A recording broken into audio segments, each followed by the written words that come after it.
Hey, it's Phil Meyer. Let's talk about Viper on controller. In this video, I'll walk you through my level 100 Viper controller layout with detail on how I came to it. The goal is to help you with your controller layout. Before we get into this setup, I want to mention this video assumes you have experience with both the Viper job and with playing on a controller. If you need to learn more about either of those, check out the links to my previous guides in the video description. When building up a controller layout for a job in Final Fantasy XIV, I try to keep instant use abilities on the controller face buttons so that I can more easily use them while moving my character with the left thumbstick. Now for Viper, all its actions are performed instantly, so assigning actions to face buttons is more about which skills have higher priority. It's also about grouping together skills that are comboed together. So let's start on the right side of the base cross hotbar. This is where I've placed the actions that are used in Viper's basic combos. I've placed the single target skills Steel Fangs and Reading Fangs on the left and bottom face buttons respectively. This matches the sides of the Viper sight gauge, where Steel skills are represented by the left of the gauge and the Reading skills by the right, making it intuitive to match up. Viper's Maul skills, which are the AoE variants of the Steel and Reaving attacks, are placed similarly, matching the single target skills and the Viper sight gauge. As I mentioned earlier, keeping these skills on the face buttons lets me continue moving while I use them, which is particularly important for the single target positional skills that do more damage depending on your attack angle. On the left side of this part of the base crossbar is where I've placed Serpent's Tail. This morphs into Death Rattle and Last Lash, which are part of Viper's core combos. Now since I move my thumb from the analog stick to the directional pad to activate those skills, it does interrupt any movement for a moment, but I find that the interruption is normally not critical. Serpent's Tail could go up into a double crossbar face button instead, but the pro to keeping it in the base crossbar is that I'm not shifting back and forth between hotbar sections for these combos, which I find to be more comfortable. There's also an advantage to keeping Serpent's Tail at this location for Viper's Reawakening combo, which we'll get to later. I additionally keep 3 of Viper's DPS roll actions on this part of the crossbar as well. Leg Sweep, Feint, and True North share this section. This makes it easier for me to include them in the base combo rotations as I will already have the crossbar half activated. Leg Sweep in particular fits in really well here. Since it's an off-global ability that stuns the target, it is most helpful when including it in the middle of Viper's base single target attack combo.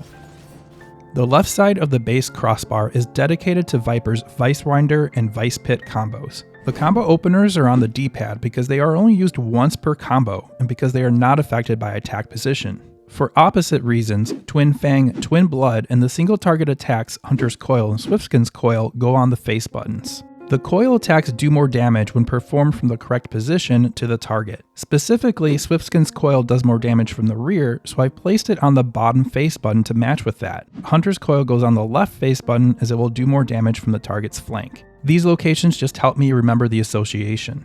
Since Twin Fang and Twin Blood morph into off-global attacks that may be used 4 times combined per combo attack, I definitely want to keep these on face buttons so they're easier to use while moving into optimal attack positions. Also, since using Hunter's Coil will buff up a follow-up Twin Fang attack, I keep Twin Fang on the top face button to better match that, and the same thing goes with matching Twin Blood with Swiftskin's Coil. That leaves 2 of the directional buttons left for the Den attacks, and their ordering aligns with the single target equivalents. Because the Den attacks are on the directional buttons, they do interrupt movement for the AoE attack combo, but similar to Serpent's Tail, the interruption is brief. These could be placed on the double crossbar just above, but I find that keeping these skills on the same crossbar section is more important, as frequently shifting between cross hotbar sections is less desirable. Okay, now let's look at the right side of the double crossbar.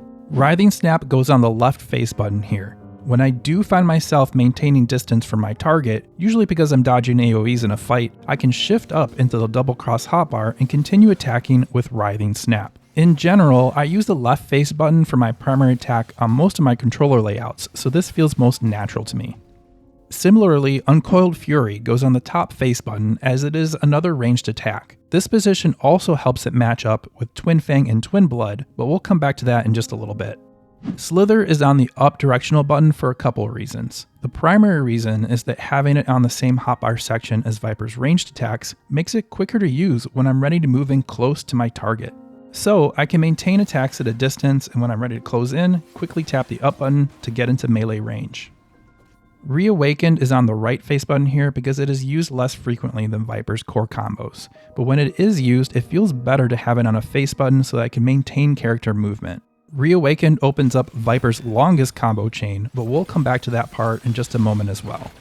Serpent's Ire is on the bottom face button so that it can be comboed with either Uncoiled Fury or Reawakened. Normally when I use Serpent's Ire, I will follow up with either one of these two attacks, so it makes sense to have it in the same button cluster. Viper's remaining DPS roll abilities are on the left and right directional buttons on this side of the double crossbar. Bloodbath and Arm's Length are both important abilities, but they have notable cooldowns and their use is more situational, rather than something that is frequently weaved into an attack combo, so they go into this section. I keep an emergency potion on the down button in this crossbar cluster for most of my controller layouts, and with Viper I keep this pattern, especially since all of Viper's actions can be assigned without using up 2 full crossbars. You've probably noticed that I have True North and Slither duplicated on the left side of the double crossbar. These are for convenience since I just have these extra slots. Having True North here makes it just a little easier to use when I'm performing a Vice Winder combo from the base crossbar, and having it on a face button lets me do that without interrupting movement. The same thing goes for Slither in that having it on a face button allows me to use it while I'm moving. I don't use Slither as often from this slot, but when I do use it this way, it does come in handy. Second Wind is also in this cluster, mostly because it needs to go somewhere. However, again, I really prefer to have this on a face button so I can stay more agile when needing to use Viper's healing action. Alright, now let's talk about the Uncoiled Fury and Reawakened combos, starting with Uncoiled Fury since it's the simpler of the two. Starting at level 92, using Uncoiled Fury morphs Twin Fang and Twin Blood into 2 additional follow-up attacks. Even though these are both on another crossbar section, because they are on face buttons on the base hotbar, the combo still flows easily. In addition, Uncoiled Twin Fang shares the same face button as the combo opener, which helps to smooth out the flow of the combo. Reawaken is a different story, however, as its complete combo chain is the longest one that Viper has, and will have you playing whack-a-mole across the crossbar layout to fully execute it.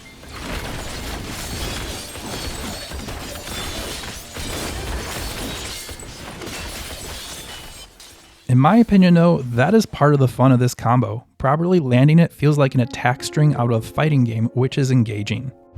Even though with this layout, the Reawaken combo requires using one of the D-pad buttons to hit Serpent's Tail, in my opinion, this is better than needing to shift more frequently into the double crossbar. The combo starts and ends with an action in the double crossbar, but most of the combo takes place in the base crossbar, which is easier to shift between.